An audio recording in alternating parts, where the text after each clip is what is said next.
Hey everybody, we're here at Red Rocks Racing Sportsbook. Jason, Chucky, for the sports betting podcast Bookends.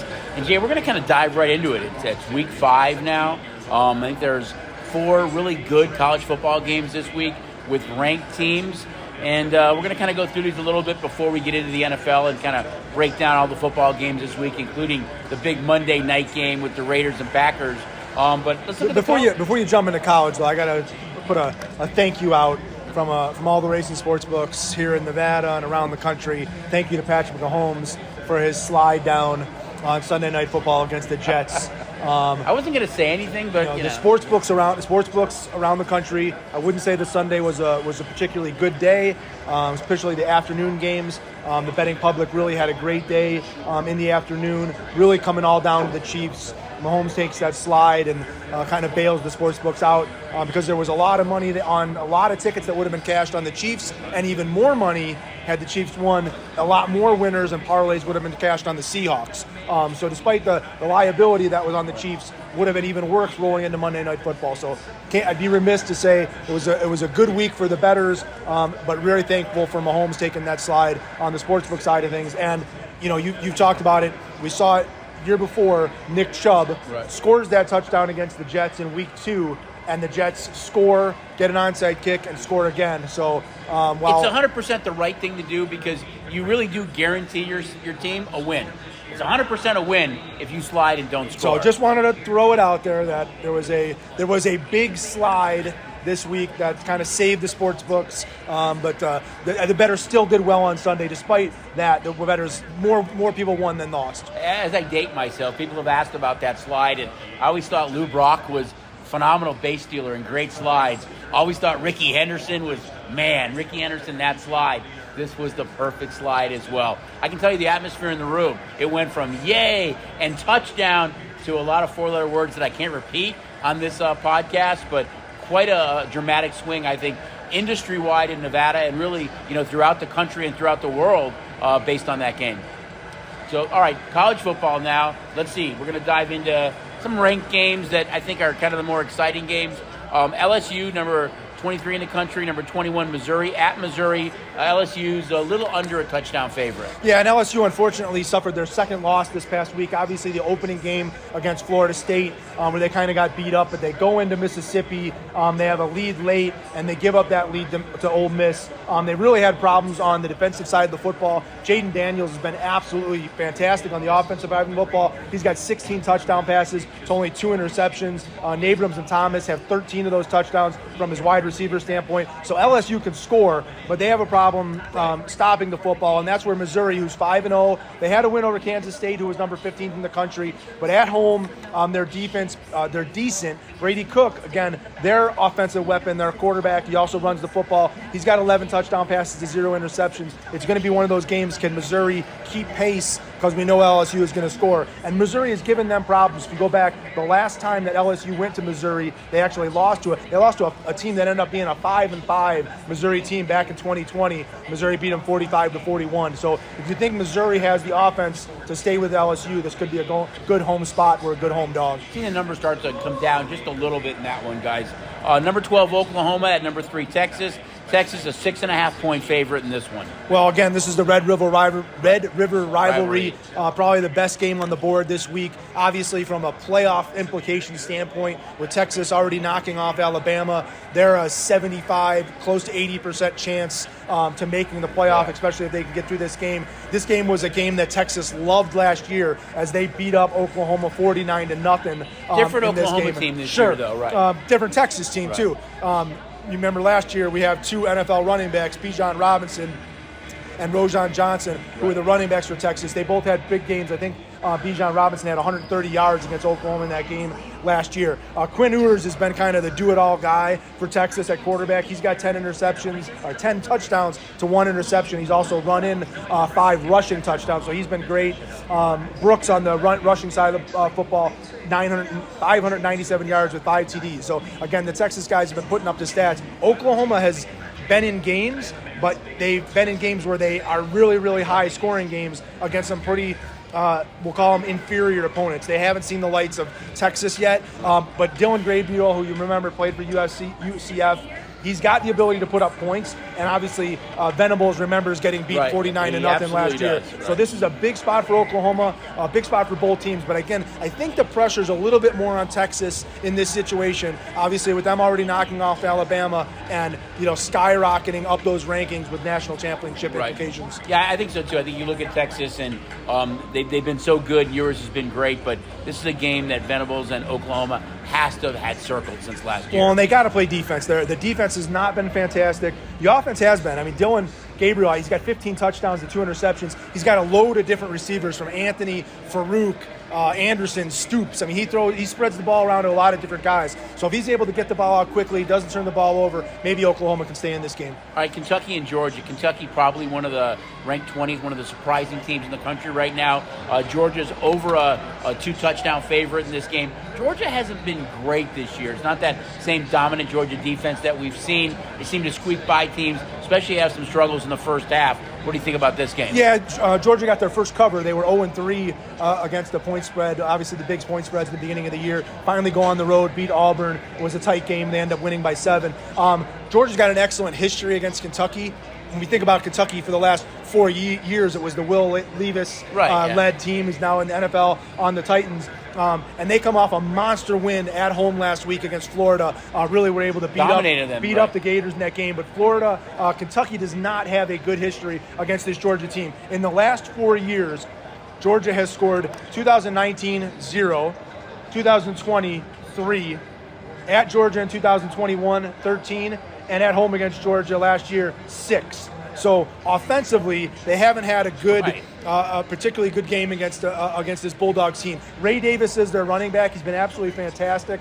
He's really the leading guy on that team. They want to run the football. Devin Leary comes over from NC State. He's their starting quarterback. But they have to run the football. And one of the things that we all know Georgia does best, and that stops the running game. So that's why we've seen consistently where Kentucky has struggled in this matchup. In particular, going to Georgia, they're a 15-point dog. In 2019, they lost 21-0. In 2021, they lost 30-13. So they haven't been able to cover that 15-point number each of the last 2 trips to Georgia. I do think offensively this year, though, they've played well, but I look for them to be a little bit more efficient this year against Georgia. Yeah, Kentucky has something going. There's something rolling there. Right. But to be able to stay in this game and to finally start to see this Georgia team that, again, had Stetson Bennett at quarterback for so long, trying to find who they are, trying to find what their offensive identity is now. And I think as this Georgia team continues to go on the season, we're only going to see them get stronger. Another game, number 10, Notre Dame, at number 25, Louisville.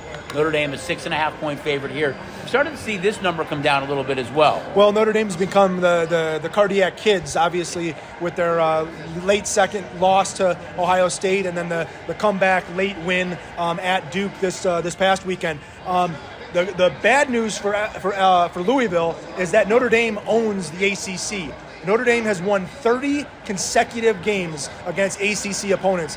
Goes back and breaks the streak that Florida State, I think, made in 1992-95. Hartman's been absolutely fantastic. Doesn't turn the ball over, which has kind of been through the history of Notre Dame football the last several years, been one of their bugs that they couldn't get over. But he's got 14 touchdown passes to 0 interceptions. They've been really, really good. These two teams do have a common opponent, and Louisville just played them last week. So in week 2, Notre Dame beat NC State at NC State 45-24. Really were able to dominate them. Louisville went last week to NC State and won 13-10. So you can kind of see that win differential. Louisville's going to have to play some big-time defense here. Notre Dame's got a lot of weapons. Louisville's going to be smaller on both the defensive front and the offensive front, so they're going to have to turn Hartman over if they want to stay in this football game. Yeah, I think these are really the kind of the 4 games that really highlight the college football slate this week. We know Southern Cal is a big favorite. I want to see if Colorado can maybe bounce back a little bit as well. Alabama at A&M. Another good one. So overall, it's still a really good college slate this week, guys. Before we go to the next segment in pros, let's just touch on last man standing for college. We had 32-23 that started the season in it. We only have 288 contestants left in the college last man standing. So it has been a big drop over the last 2 weeks. Well, we've always said it's not a hard contest, but it's a difficult contest. It's really easy to understand the rules. It's really easy to turn your picks in. But picking winners each week with a point spread involved makes it tough. It's a 50-50 kind of proposition each week, and you got to be able to advance. You got to stay away from those kind of bigger upsets or games that everybody's on. And it's not like you're trying to pick a winner from 10 games on a contest sheet. There's 30 college football games slate, on that contest sheet. So it's a surprise to see that many people knocked off early, but it's a tribute to how tough it is to pick winners in college football. Yeah, if you're still alive, you're still one of the 288, you're in a pretty good spot, I think, at this stage, only through 5 weeks. Anyway, that's kind of the college slate right now, guys. Again, some really good games. I think there's at least 6 or 7 good games, I think. On Saturday, we highlighted the 4 games that involved both ranked teams. So we'll be coming back for our next segment. That's all pro football on the Sports Betting Podcast, Bookends. Guess what? It's football season, baby. And you know what that means. It's time to bet your buns off. And when it comes to sports betting, you better bet with the STN Sports app. I'm talking football, all the fights, men's and women's basketball, men's and women's soccer ball. We've got it all. And with our 14 convenient sign-up locations around town, it's no wonder they call me the Queen of Convenience. Because when I bet with STN, I feel like royalty. So what in the heck are you waiting for? Download the STN Sports app today and trust the local favorite. Hey everybody, we're back at Red Rocks Racing Sportsbook. Jason Chucky for the Sports Betting Podcast, Bookends, and we're going to dive right in to pro football Thursday night. The Washington Commanders against the Bad News Bears. It's just one thing after another for the Bears right now. Funny, Jay, but these two teams played last year on a Thursday night. Very similar, kind of early in the season. Commanders won that game 12-7, but it was kind of a game that Justin Fields and their offense turned it around. The Bears had 4 trips into that game, into the red zone, where they drove more than 65 yards. They were the first team ever to do that and come away with 0 points on all 4 of those drives. Fields rushed for, I think, almost 100 yards in that game. Offensively, they outgained the Commanders 391-241, but found a way to lose. But it was kind of that game that turned the table, I think, for the Bears offense and Justin Fields. We look at a Bears team right now that they actually have the first and second pick in the draft. I can't believe it's week 5. We're talking about who's going to get Caleb Williams, but they're in a good spot. But I think this is a must-win game for the Bears. I don't know that anything is a must-win for the Bears at this point in time. We talk about the Chicago Bears team, and you talk about that they were blowing wins, and both these teams come into the Thursday night game off of kind of poor losses, we'll call it. With the Commanders are playing the Eagles. Sure, a 28-7 lead for the Bears. Obviously, we know the Broncos tie it back up 28-28.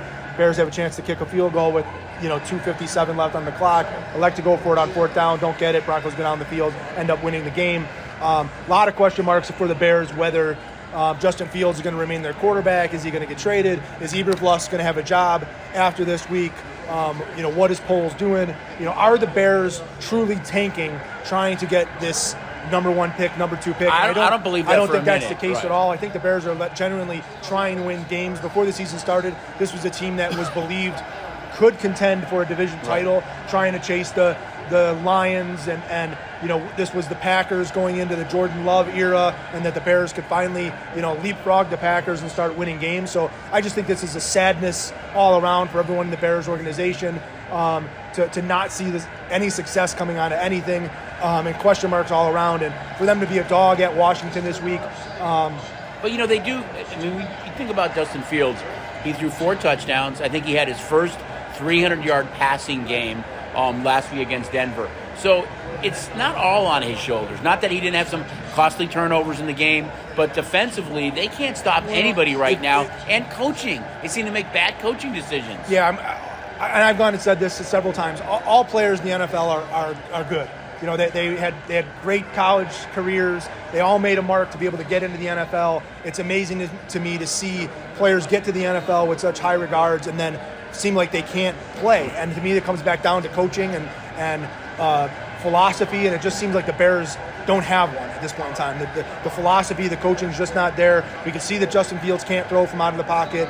He's got to be on the run, yet you continue to try and put the kid in a situation where he can't throw. Had huge success, and outside of talking about the Bears, go take a look at the Denver Broncos defense and ask yourself, which quarterback is not going to have success. As in the first half, we saw Tua Tagovailoa go 16 for 16 passing against the Broncos in the first half. Justin Fields was 16 of 17 in the first half against the Broncos. His only incompletion was a Hail Mary at the end of the half. So the Broncos have defensive problems. You're going to see quarterbacks continue to put up big games. But I don't know what to say or what to do for the Bears here. I think Justin Fields can go have these type of games, but they just seem to find a way to lose. They consistently on defense, for 14 straight losses now, they've allowed 25 points or more. Washington played a very good game. Brian Robinson Jr. can absolutely run the football. Howell is a good quarterback unless he's turning the football over.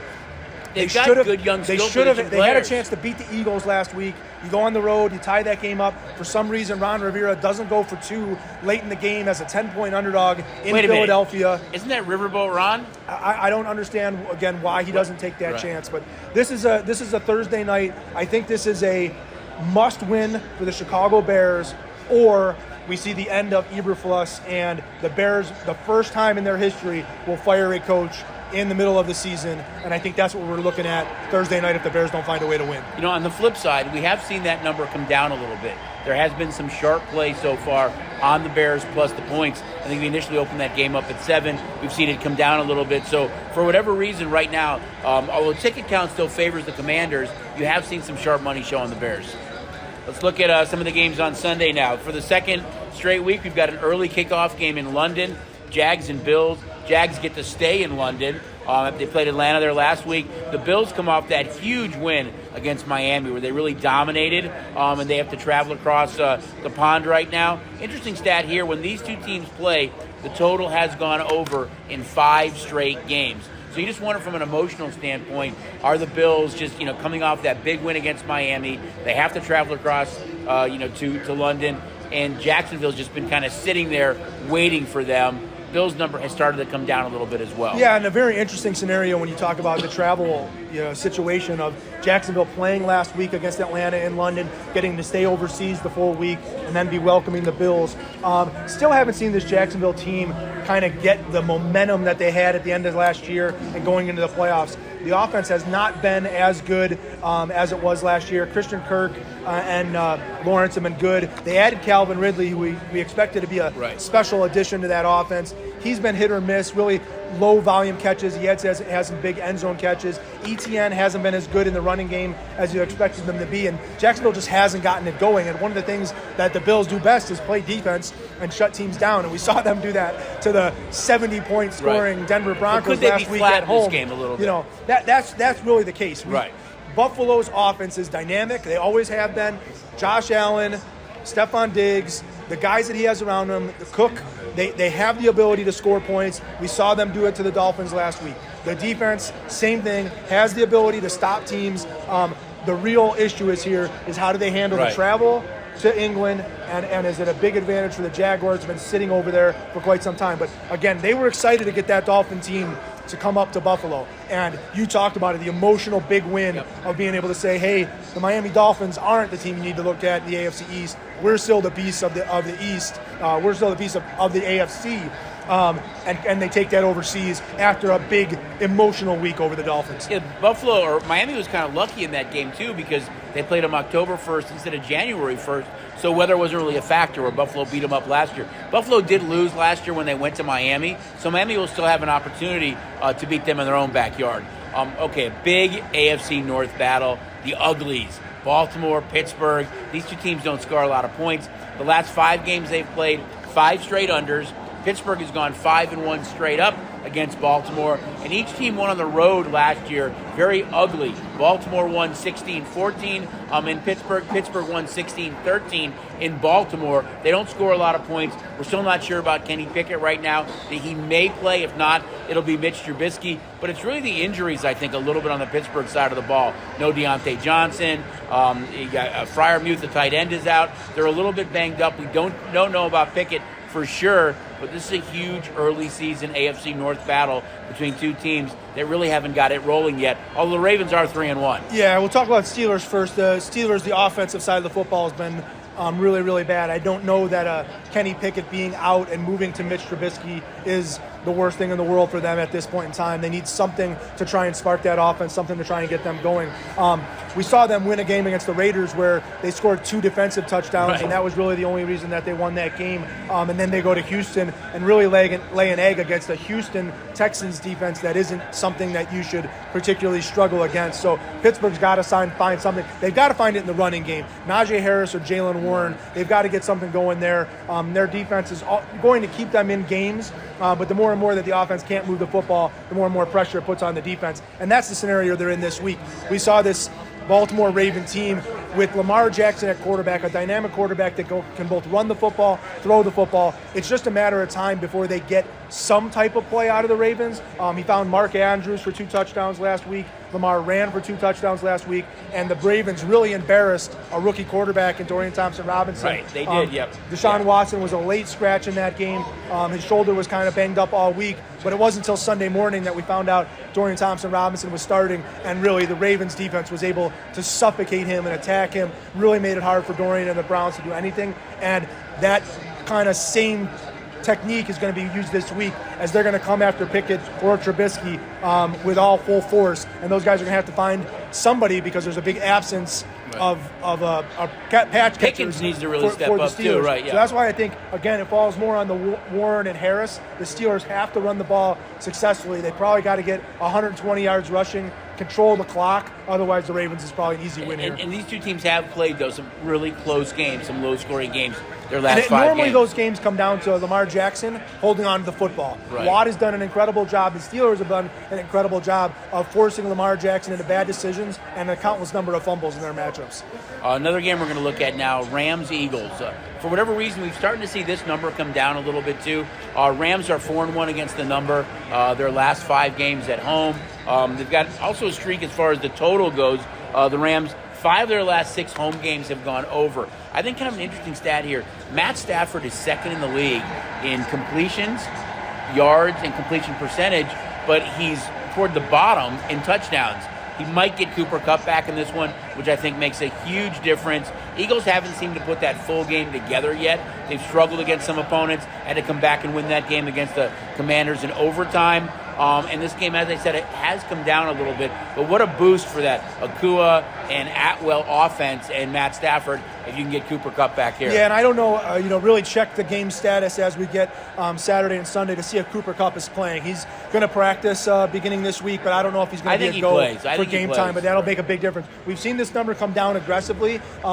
Eagles were, call it a 6-point favorite at the Rams. The Eagles might be the most boring 4-0 football team that we've ever seen to start a season in the NFL, and I think that's obviously coming off that's their style, the Super Bowl though. and what they do. But the win at the Pats and at Tampa Bay, and then they squeaked by in a win against Minnesota where we saw Kirk Cousins commit all those turnovers, and then they come back and win the late game against the Commanders this past week. So they haven't put it all together. A tough trip on the road all the way out to LA.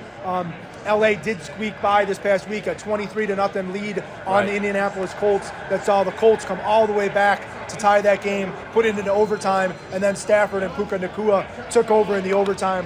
Puka Nacua was able to get the touchdown in the overtime. But this is a very interesting situation. A lot of sharp money on the Rams. Don't know if Cooper Kupp's going to be there. But again, it's been the Eagles have allowed points. They've allowed 90 points. For a team that's 4-0, puts them in the middle of the pack. I want to say they're like 14th in points allowed on a Rams team that we know when Stafford is good, and Puka Nacua, and if they add Kupp. And Kyrie Williams has been really good out of the backfield, that this Rams team can stay competitive. And, you always get that crazy Sean McVay that maybe kicks a field goal to get you a late cover when there's no reason to.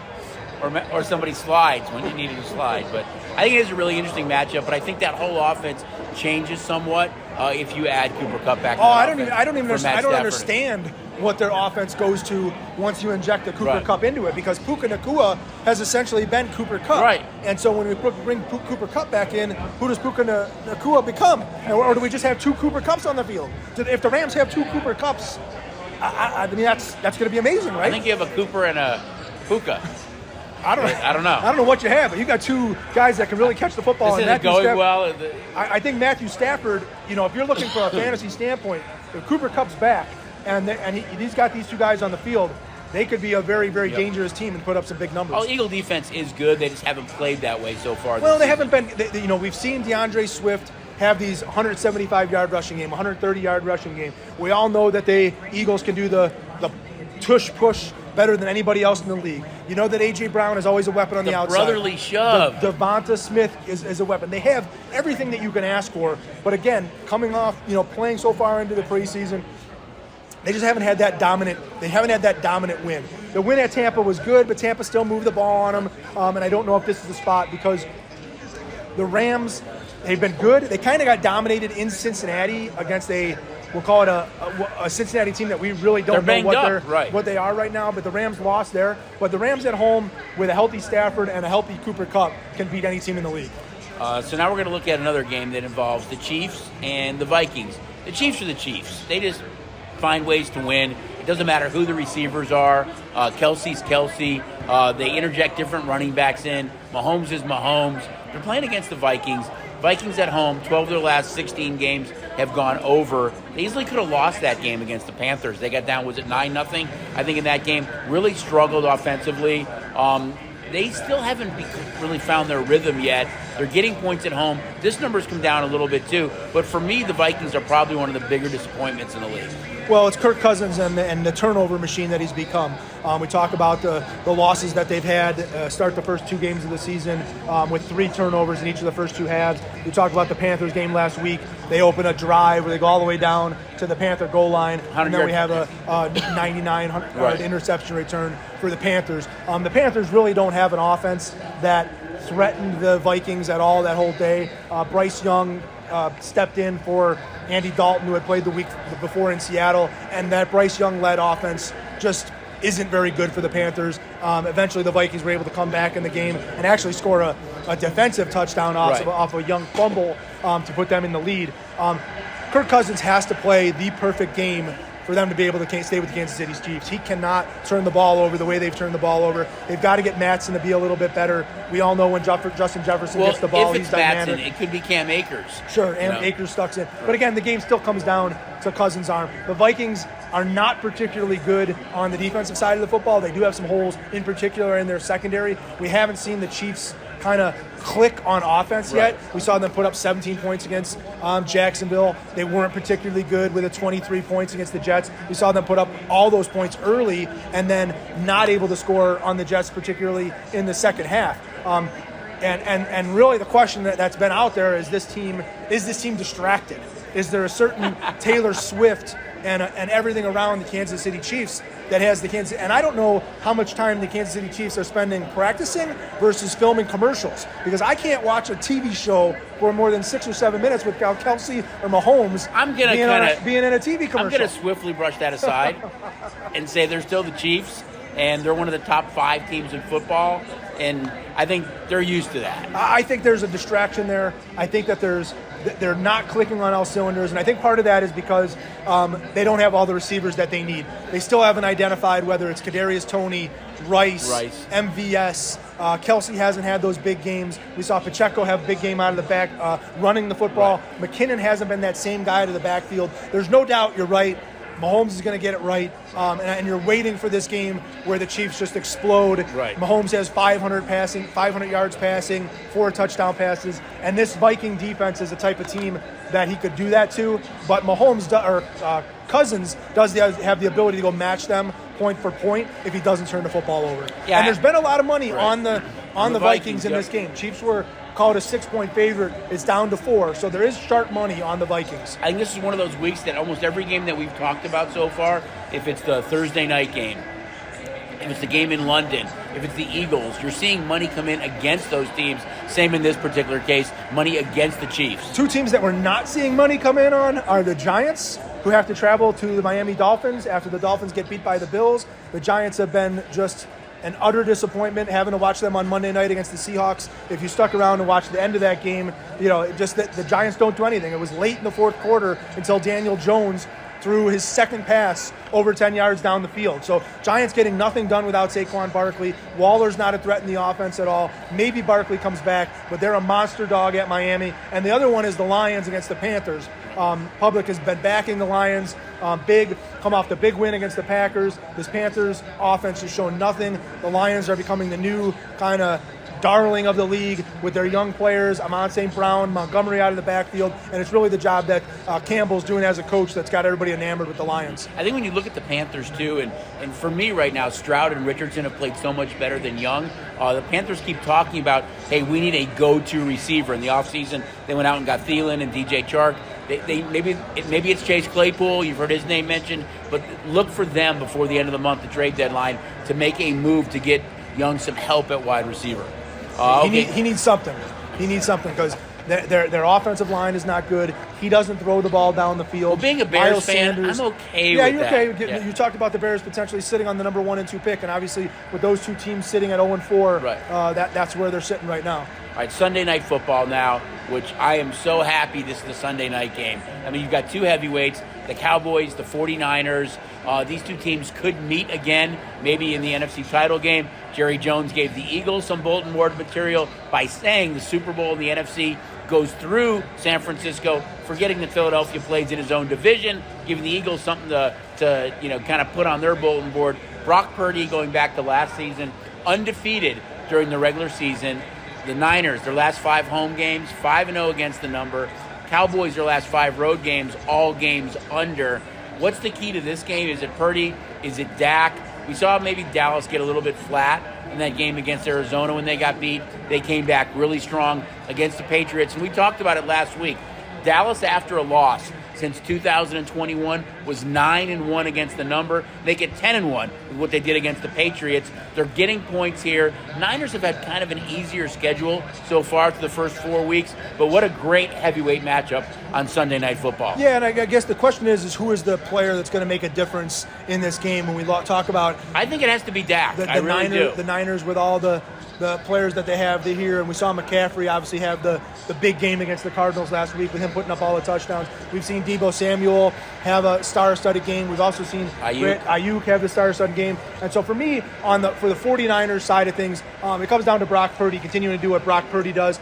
The Dallas Cowboys win football games by getting the other team to turn over the football. So if Brock Purdy doesn't throw interceptions, if Brock Purdy can hold on to the football when he's going to take those 1 or 2 sacks that he's going to take, he doesn't allow Dallas to get big momentum on the defensive side of the football. He's the key. And on the offensive side of the football, Dallas' defense still needs to do what they do and try and, just hold those guys down, bend but don't break. That loss of Diggs is big, though, I think. Yeah. But you're talking about Dak. I think the biggest player for the Cowboys this week is their tight end, Jake Ferguson, because I saw Zach Ertz run free for the Cardinals all weekend last week, and Dobbs was able to get him a couple touches. I saw Zach Ertz drop a touchdown pass against the Niners. I think Jake Ferguson finds himself open in that Niners secondary, and if Dak can get Jake Ferguson the ball, I think that he can have one of those 7 catches for 80 yards, maybe a couple of touchdowns. But they have to run the ball with Pollard. That's the key, though. They might not be able to run with Pollard against that San Francisco defense. Can Dak get him the ball? I think Dak is to me is the key. He's got to have a good game here for Dallas to win. I agree with you 100% because they can beat the San Francisco 49ers by throwing the football. Right. You're not going to beat the San Francisco 49ers by running the ball. ball. They're not going to be able to run. You're going to have to kind of find some holes in that secondary. They'll obviously be going to CD Lamb as that number 1 choice. Hopefully Dak can kind of keep them in the game. But look for Ferguson to have some big open areas and catch some big passes. And Dallas has really had some problems the last couple of years against San Francisco.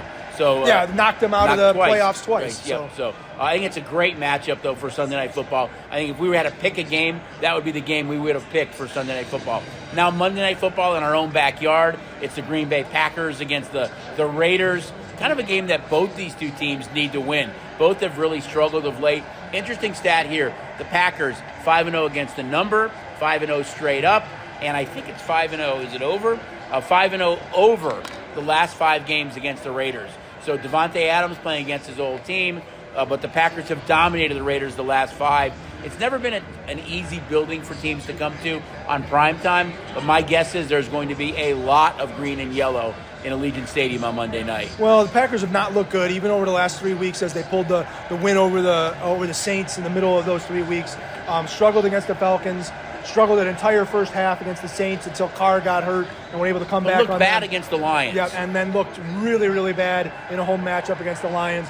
Love didn't look good in that game at all. The only player that really played well was Romeo Dobbs from a receiving standpoint. Aaron Jones has been banged up. He made an appearance back in that game. A.J. Dillon has been able to get nothing going. The Raiders' defense has some holes that the Packers can exploit. The Chargers were able to do so last week, but I was shocked at how well the Raiders came back with Aiden O'Connell, hung around in that game, had a chance to go. It's the Chargers. They find a way. They had a chance to go take the lead or tie the game up late in the game. Again, I don't know why you're throwing the ball with a minute 50 to go at the 5-yard line. Run it with Josh Jacobs a couple times so that you don't give the Chargers the ball back late in that game. But I think this is a great spot for the Raiders. This Packers team is kind of what we expected early in the season.